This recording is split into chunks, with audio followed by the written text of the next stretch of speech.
presented a paper. And this paper was an ancient Indian aviation technology. And he claimed that the science of building and flying a plane was recorded by Maharishi Bharadwaj in Brihad Vimana Samhita Shastra, written between 6000 BC and 7000 BC, several millennia before the Wright brothers built a plane. He goes on to say, and this is within quotes, Maharishi Bharadwaj said, airplanes were used to travel from one city to another, from one country to another, and from one planet to another. He didn't stop there. He said, history merely notes that the Wright brothers first flew in 1904. Bharadwaj, who authored the book Vimana Samhita, had written about various types of metal alloys used to build an aeroplane. Now, we import aeroplane alloys. The young generation should study the alloys mentioned in this book and make them from young. So if anybody who's wanting to do metallurgy, you know where to look for how to make alloys. Then we had the Union Minister of Science and Technology, Dr. Harshvardhan, who said, this was mentioned, that our scientists discovered the Pythagoras theorem. But you see, we were very sophisticated. We sophisticatedly gave its credit to the Greeks. How nice of us.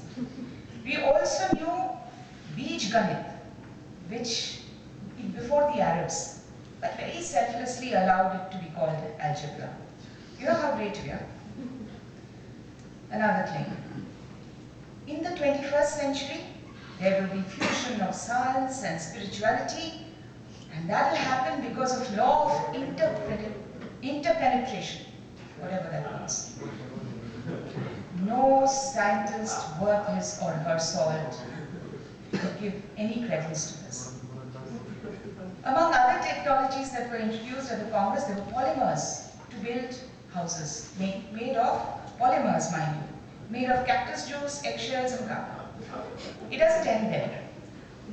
It says a cow bacteria turns anything eaten by an animal into pure gold. Should we all have a cow like that in our backyard? Tell me.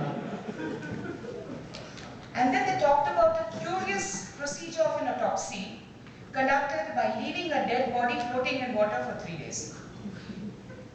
Goodness, I hope people don't take them seriously. You'll see bodies floating on water for 3 days.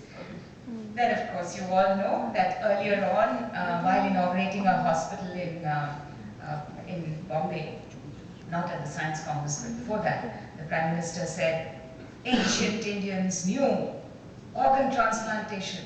Don't you know how Ganesha got his head? His head was transplanted. By the way, if any one of you prefer to have an elephant head, you know where to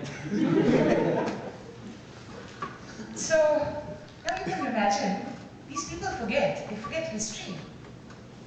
Not many decades ago, last century, early last century, if you crossed the seas to go to another country, you had to come back and do penance and wash your sins to be able to be accepted back in your society, leave alone going to outer planet.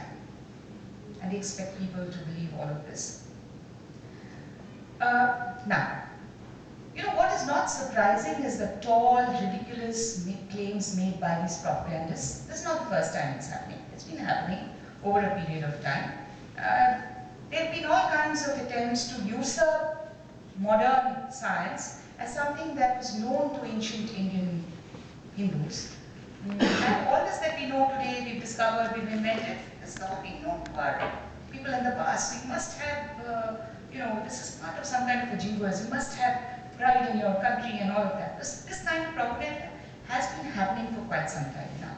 So that does not surprise us. But what's most surprising and completely unacceptable and must not go unchallenged is the fact that a scientific body which spends the money of the public exchequer gives credence to this kind of a thing, and they give place to such propagandas. I don't know how many of you have seen Akshardham in Delhi. Has anyone seen Akshardham in Delhi? You've seen it? Yeah. Okay. So you would know what I mean by propaganda. For those who haven't seen Akshardham, in prime land in Delhi, It's a huge temple built, beautifully carved, etc.